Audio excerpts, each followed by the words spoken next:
Hey everyone, welcome to Founders 365 with me, Steven Haggerty. Today, I'm joined by Mr. Bob Berry, founder of ItsTheUsers.com and principal at Answer Lab. How are you today, Bob? Very well. Thanks, Steven. Appreciate being here. Thanks for coming on. And I guess the first question is the same question I ask most of my guests, but just give me an overview of who you are, what the businesses are, and what you guys do.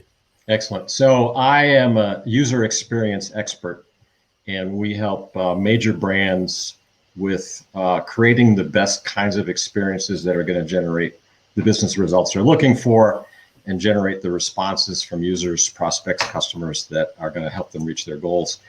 We work with Google, Amazon, Facebook, Twitter, FedEx, a lot of the major brands, especially these days as companies are trying to up their game as everything's going remote and people are trying to figure out how to be a lot more successful in this virtual and digital world with everything going on with COVID and the pandemic. I also, as you mentioned, founded ItsTheUsers.com, which is an online academy to help smaller companies, entrepreneurs, startups, ventures to apply a lot of these same principles to make sure that they're doing the right thing for their customers and they can create the kinds of experiences that are going to generate the response from the marketplace and from their customers that are going to drive their success as well. I've also been involved in a number of startups and ventures over the years, long career working with digital businesses and creating online business models and business operations. So looking forward to Busy man. sharing what we do here and helping out some of your audience as well. No, that's fantastic, Bob. I guess one of the first question, which is probably the wrong time to ask this question, but I just want to ask it: is there a out of the box solution that works for all users that companies can be adopting, or is it so tailored? Because you mentioned some huge names there: Microsoft, Canon, eBay. I know you've worked with as well. All have such different ways of interacting with their customer base. How do you make sure that the customer and the companies are aligning to that right message? Well, you're right. When it gets down to the specifics, all these companies have very different audiences. They have very different business models. They have very different offers, products, services, et cetera. So in the details, yes, there's a lot of variability in what companies should do to stay in touch with their audience, really learn what kind of experiences are going to generate the responses from the market that they expect. But at a higher level, what all these companies do of all sizes is they incorporate this as part of their culture. It becomes a business fundamental. From the very beginning, when we first started, we started an education venture about 20 years ago in the early days of the internet. And from the very beginning, finding the right people, asking them the right questions, listening to them, and incorporating that into everything we do is a fundamental that has to exist if you're going to succeed. And especially today, because everything is now changing so rapidly. So that may not necessarily be an out of the box solution, but it's an overall approach and philosophy and culture that's a requirement for success today, especially in this online world.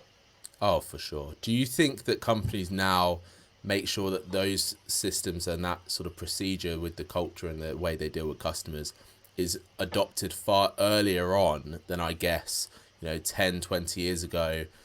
And I'm assuming because the feedback loop has got so short to know what your customer's thinking. Yeah, I think it varies a lot. We find that a lot of the big, or all the big brands that I mentioned, they do this constantly, and they invest millions of dollars in this kind of assessment. Look at a company like Amazon, and they've been doing this since the very beginning. It's so central to their success, and they're such a massive worldwide company. There's no way they could have gotten to where they are now and to continue to advance from where they are now if they didn't have this deeply embedded in everything that they do. We find, though, that a lot of medium-sized companies and small companies, and honestly, ventures and startups still struggle with this. And part of it is they're trying to move very quickly. Resources may be limited. They may not really understand the science and how to do it well. There's a variety of reasons. Some of it may simply be awareness. They're just not clear on the value of this and how powerful it is and how important it is. So in general, and I'm probably overgeneralizing here a bit, the larger companies really have figured this out. Yeah. Medium and smaller companies and ventures are still working hard to incorporate this into their operations. But like you said as well, you know, those large companies are spending a fortune on making sure they are ahead of the game, predictions and all these other things coming about. If we flip this on the head and speak about, you know, the startups, the smaller companies, what are some of the common struggles that you see? You mentioned awareness back then, but what are the common struggles that you see in where they're not quite getting it?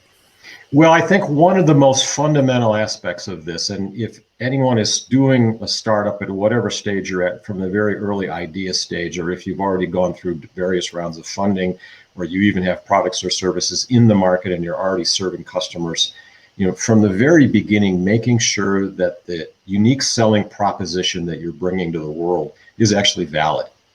You know, too often we see companies and startups that have an idea or a product or a service, and they're looking for a customer, they're looking for a market to sell it into. And that's obviously getting it backwards. So you have to make sure that you go out and validate a lot of aspects of whatever your business proposition is before you invest a great deal in creating it and putting it in the market. And that's not just the product or the service or the solution itself. It also includes a lot of the messaging and positioning around it. So you can have the right product or service, but if you're not promoting it, positioning it, describing it effectively, and really putting it in the mind of customers based on their needs and their pain, then it's not going to be as successful. So that basic fundamental premise of validating whatever it is you're trying to accomplish with the customers and the markets you're aiming it at from the very beginning, I think is probably the biggest struggle for startups. And again, because of speed, because of funding, because of the rapidly changing marketplace, it's not an easy thing to do, but it's a requirement. It's necessary for success. And do you think it's something that can be implemented at any time? Or is it something that once you get past a certain point, there's almost no going back and it just makes it really tricky? Well, unfortunately, I've seen companies, and I've actually been involved in companies that did it too late, and that required them to go back and rework. It required them to go back to the drawing board and rethink various aspects of the product, various aspects of who they were targeting. You know, one example I can share of my own experience. When we started this educational online company way back in 1999, we originally targeted at parents. This was the whole rich collection of online programs and services and assessments that were designed to help young people graduate to the world. Learn about finances, learn about jobs and careers, a lot of life skills. Sounds like the most ideal educational system ever. Yes, and all this stuff was always offline. And so we thought we had this great model, and we targeted parents, and we couldn't sell one to save our lives. And what we eventually realized is while we were spending all this, burning all this time and money targeting parents, it was really teachers and counselors that got the most value out of it. So we had the right idea. We were talking to the wrong market. And then we started selling it to schools and youth centers and juvenile justice systems, things like that. And we found that it was a lot more valuable. And that was the good news, because rather than selling one at a time to parents, we were selling 50, 100 at a time to organizations. So, but we had to go out and have that experience of failing first, and then going out and really doing some in-depth research and talking to those parents, talking to those educational professionals to realize that we had the ship pointed in the wrong direction. And when it points in the right one, how much easier is that? Yes. And once we turned it, it was made all the difference in the world. Exactly. What about then if we talk about current times and current situation, excluding obviously COVID in 2020, but in terms of the mindset of buyers now, I feel like as a consumer, me especially, I guess, so speaking from experience, I will buy things from different places at a really rapid rate in terms of my decision. There's very few brands now that I have real loyalty to. There's a couple, like Amazon, for example, is definitely one of those.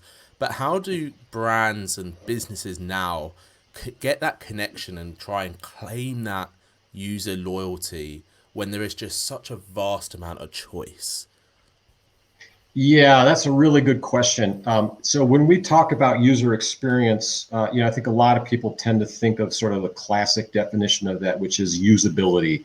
Can somebody log onto your site, find a product, check out, and get through those Yeah, the basic classic tasks. three click rule. That's yeah, and so that's certainly fundamental. That's core, but we really extend that far beyond that traditional model, that traditional definition. So we look a lot at personas. So we do a lot. We help companies really model who their customers are. What does a day in the life look like? Answering questions like, how does the buyer buy? How do people actually shop? What is the triggering event that makes you go to that website, log on, decide that's the brand you're going to start with? Or how do you identify what brands you're going to do business with? We look at user journeys that, where a small part of the user journey might actually be the actual experience on the website. So you have to see that whole picture. So companies are really looking at those individuals as human beings and really understanding what is it that drives their motivation. What kind of pain are they experiencing? What is it that causes them to go and look for and shop for a product? So and then figuring out where you fit within those journeys, within those personas. So seeing that big picture is really essential. So in order to be successful with this, you have to really understand the user narrative and what's going on in their lives. And consumer or business, both of those, it applies to both of those equally. The other thing that we really promote is that every possible business outcome that you might be reaching toward, every goal that you might have as a business or an operation of any kind, is you only accomplish those goals as when individuals make specific choices within the experiences that you provide them. Mm-hmm. So our premise is that every business outcome is a person, human being, making an individual choice in the context of the experiences you're creating. Which makes it extremely predictable. Yes, and which you could argue that that's really what those individual choices within all those experiences is really what drives the global economy. So if you can't really understand how they make those choices, what drives their motivation, what emotional components lead to that, then there's a risk they're going to go somewhere else with a company or a brand that really does understand and is speaking to them in a more relevant and more effective way. Yeah, definitely. For you, what is the reason that you are still in this industry? Why do you still love it so much? I can tell from the way you speak and the way you explain things, you are just so passionate about joining these dots for the companies. But what is it that still fuels you? Well, sometimes I have a hard time explaining to people what it is that I do. And so that makes it a little bit more fun. I've actually boiled it down to a fairly simple statement, which is companies like Amazon, Google, Facebook, Twitter, etc. They invent new stuff, and I get to take this stuff out in the world and show it to real people and see whether they can make sense out of it. So the opportunity to work with those brands and get hands on a lot of the things that they're inventing, and they're pushing the envelope in so many ways, especially now as, again, with COVID, we're really innovating at a much faster rate to move everything to digital and virtual. I just got to tell you, Steven, it's just a lot of fun. It's fascinating. It sounds it, to be fair. I'm slightly jealous about what you do. So, and I'm a geek at heart, so I get to geek out on all this stuff. So it's a constant flow of new technologies and new ways of interacting with real people. Out of curiosity, then, has there been a product or service that has really stood out and one that you'll always remember working on in the last couple of years or 10 years, however long you want to go back? Well, actually, I'm in the midst of one right now. This is where you say I have this fantastic thing and I can't talk about it. No, actually, I can't. I can't name specifics, but I can talk about it. So I have a watch on each wrist, which people go, why is the guy wearing two watches? But I'm in the midst of a very in-depth study. I can't name the brand, but I'm in the midst of a very in-depth study on wearables and smartwatches. Got you. So there's this constant flow of new devices coming out. So Samsung just introduced the Watch 3. Apple's about to launch their Apple Watch Series 6. I forget what number Apple's on. Yeah, I know. And Fitbit actually just in the last couple of days launched a couple of other new smartwatches. They have one called the Sense, which is supposed to give Apple a run for their money. Mm-hmm. So I get to buy all these and constantly play with them. So I take them when I exercise, I sleep with them, I do all my daily business, my calendars and phones and texting and all this and all Slack and all this other stuff that I do. So it's just a lot of fun. I mean, the technology is getting to the point where these wearables do amazing things. Yeah, that's crazy. And the competition is heating up. And so, the experience, and it's not just the watch itself, it's the whole environment that a company like Apple or a company like Samsung or Fitbit, it's the whole experience that they wrap around it with their, the mobile phone and the app stores and, the whole brand that they put around it. That's key to making it successful or not. So that's one of the things I'm involved in that's a lot of fun. That's really floating your boat at the moment, which is great. For you, what's the future? What is the future of sort of user experience? And then there's another question that's just popped into my head. Do you think that because of obviously social media and, like I said earlier, that feedback has become such a short amount of time for customers and companies to gain that feedback, do you think that things are going to change more, or do you think it's kind of leveled out with that? No, I think that we could do entire hours-long podcasts on what's happening with COVID and what's happening with the economy. There's a rate of innovation and change happening right now that really hasn't occurred since the web became The dot-com boom. since the dot-com boom, and when the web came online back in the early 90s. So what's the danger of that speed? What's the danger of so much innovation, so many products, so many services coming to the market at once? Well, one of the dangers right now is that what's happening is that as companies are putting out more and more content, as they're innovating more and more, the actual investment that individual users and businesses have is actually declining. Oh, wow. So budgets are shrinking. People have less attention because there's so much else going on. So the curves are kind of going in different directions. So people are investing more. They're putting out a lot more content. The internet and the interwebs are becoming a lot more noisy and crowded. But people actually have less money to spend and less time to focus on a lot of what's happening. So that's one risk, is that there's potential that the return on the investment may be longer in coming. Another major risk is data and privacy. So as marketers and any startups, ventures, from the very beginning, we collect so much information on who our customers are.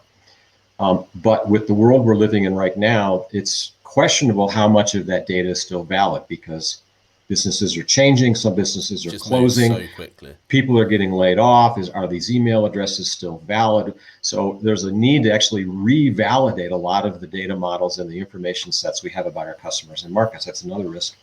Privacy is going to be another big deal. There's so much happening with privacy right now. And as we take all these, mobile devices that we're carrying around and we start to use them for testing, tracing, and tracking for the virus, that brings up a whole new set of privacy concerns. And where's that going to go? So privacy and the whole existing data model and data set we have about our customers is very much in flux, and if we can't keep up with that, that's risk. If we lose track of that knowledge and we lose track of that access to our customers, that's a big risk.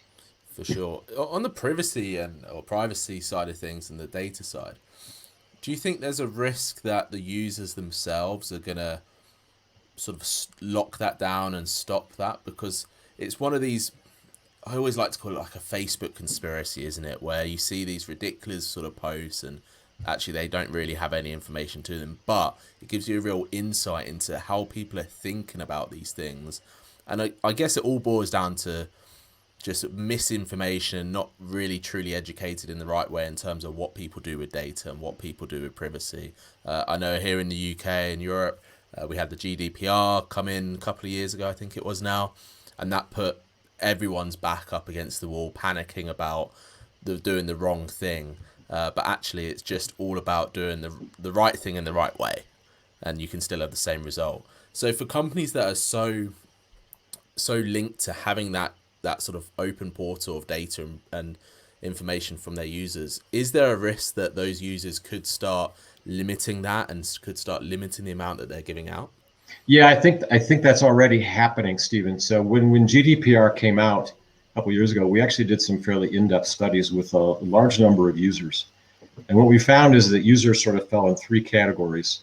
About half of them, a third to a half of them, were basically clueless.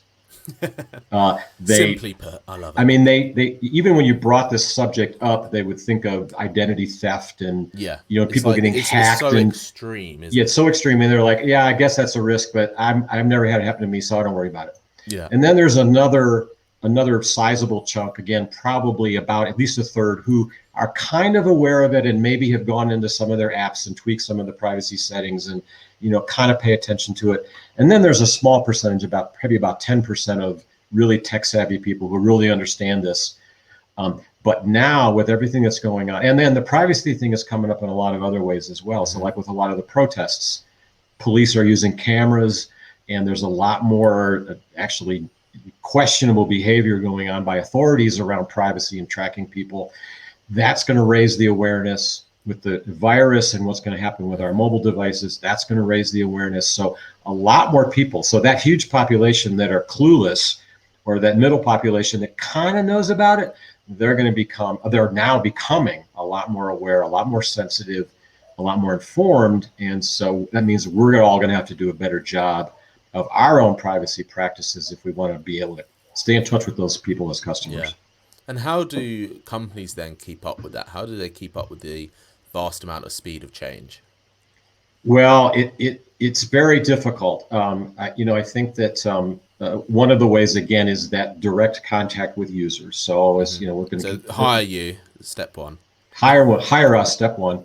And there's a real need to stay in touch with your markets and the larger trends, the economics, the dynamics, the technology. So there's a lot you can learn, direct interaction with those end users, either qualitatively with those individual interactions, just like you and I are doing, because we do everything through Zoom now. And then from a larger standpoint, there's also quantitative approaches to really understand the larger population. So that kind of direct research. But you also have to be aware of what your competition's doing. You have to be aware of whatever technology you rely on, where that's going. You have to be able to manage your operations in a way, because so many companies are going remote, and some companies are doing that really well. Other companies are really struggling with that. So there's a broader process of kind of keeping your pulse on the marketplace, on the technology, on the economics, and combining that with that direct customer contact and really understanding those experiences in order to adapt those discoveries to your own business and continue to adapt. Exactly. I mean, I guess one way to look at it as well is that companies have never been in a position where they've got access to so much data and so much information and so many things out there that they can tap themselves into to obviously improve their product, improve their services, get more aligned with those values that they're sort of striving for. For you, what is one of the most surprising things that has come out of the last couple of months? I always like to talk about 2020 because it's a unique situation that I think has really shown a lot of true values in businesses and people. But for you, what is one of the things that have come out of this that you didn't expect when it first started happening? Well, it's been amazing to me, and Steven, I'm sure you witnessed this in your work and then the people that you serve in your audience, but the degree of innovation that small businesses, startups, ventures, the ways that they're figuring out how to adapt is really astounding. I could name a number of individual examples, but like, a local construction company here who used to be high touch has figured out how to go contactless, where they've transitioned everything to video via smartphone. So if you want to do a remodel in your home, they'll show you how to go around your house with your phone and take measurements and take videos and do all this stuff. And they provide all these tools that you then send to them. And then they get on a Zoom call and you consult with them. And then they come back again, all virtually. They provide all these models and examples and drawings and all sorts of things to show you how you can remodel your space. And then when they actually have to come in, they figure out how to maintain that distance, social distance, and all this. So they've figured out in a very short period of time. That's just one example. Or the tailor that's figured out where, used to have to put hands all over you and be very close to you to figure out how to fit you for a suit. They've now figured out how to use apps and mobile phones to do all those measurements. And I mean, look, I'm sure where you live, businesses like restaurants are going to curbside service, and Yeah. you know, I could go on and name all these different examples of how creative and Yeah. innovative these companies have become. I think it's been so great to see that as well. And I guess whatever you focus on is what you focus on, right? Because I'm sure we could speak to someone else and they go, well, actually, no, so much has gone wrong. But I love to see, just like you, the amount of innovation, but also the amount of learning that these businesses have had to do about their customers, the amount of learning about how the customers now want to interact. Like you said, restaurants who are so used to doing service in a certain way, all of a sudden these customers are expecting a certain way of doing things. In terms of the user experience moving forward, how do you think companies are going to adjust, and are they going to continually bring change, or do you think they're just going to sort of, because I think a lot of things that have been happening in the past couple of months have been very responsive. When do you think you'll start seeing things that are actually more, oh, this is our new way of doing Oh, things? yeah, that's a really good. I think that's the question a lot of the world is asking right now. So that's a really good question. And honestly, Stephen, I think that varies a lot. I think that there are some businesses that have figured out how to adapt and interact with customers in new ways, and those are going to be permanent. Yeah. So for example, how I interact with my doctor, I think they're going to continue to use those ways, and because it just makes their operations more efficient, COVID Yeah. or no Why COVID. wouldn't they? Okay, why wouldn't they? Yeah. So some of those are going to be permanent, and they probably, to some extent, are already settling out. There are some major sectors where we haven't figured this out yet, and education is a big one. So right now, around the world, from the college graduate level programs all the way down to preschool, we're trying to figure out whether we can go back to school or not, whether our kids can go back in the classroom. Yeah. And it's honestly a disaster. It's a And great way to frame it. and it's a disaster because every day you're reading the news about this major college said, okay, stop, call it off, Yeah. cancel everything because 200 people tested positive. And then you got all these parents that want to go back to work. They have to get on with their lives. And, am I going to be able to send my kid back to fourth grade? So that's a huge one that we have not, we thought we had distance learning and online education figured out. We don't. We I got guess a long way to go. Online education for adults and mastermind type style is incredibly easy to implement. Yes. But when you talk about a 7-year-old child that really needs that social interaction to really formulate big, huge personality traits that are going to carry them through their whole life, that's when things probably get a little bit icky. And then on top of that, you have the teachers' opinions, the parents' opinions, the state's opinions, the education board opinions, the school's opinions. And there's just, we spoke about data a minute ago, but there's just an overwhelming amount of conflicting data. And it's no surprise, I think, that businesses in those sectors are probably struggling more than others. Yeah, I think that's absolutely true. And so to answer your question, I think there are some sectors where it's easier. I think there are some sectors where we had some of this figured out before all of this happened in 2020. And there are some sectors where we thought we had it figured out, or we really hadn't even gotten a start on it, where it's going to take a long time. And that's where, again, how well we can innovate. So, I'm sure that there are going to be companies, startups, ventures that are going to invent new ways of doing education remotely, that are going to find ways that we can create some kind of hybrid or blended model that allow young people, especially, some opportunity at that social interaction while still being able to advance their education. As we speak, there are really smart entrepreneurs that are working hard on this, that are figuring out ways. You're going to start to see new stuff getting launched and new ways of approaching this. So that's a big deal, and I look forward to seeing what they come up with. Yeah, me too. I think there's some really exciting things happening behind the scenes. I do think there's a few different industries where things have to just be put out there rather than given that choice aspect, because I think the new way of adopting things is just going to be better. And if you go back to that sort of having too many opinions. It's just never going to work.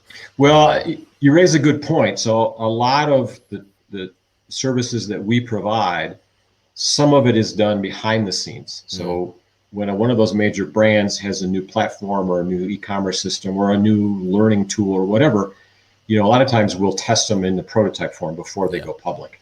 Exactly. And if you have the time and the money to do that, that's great. But sometimes we test them when they're out in the wild.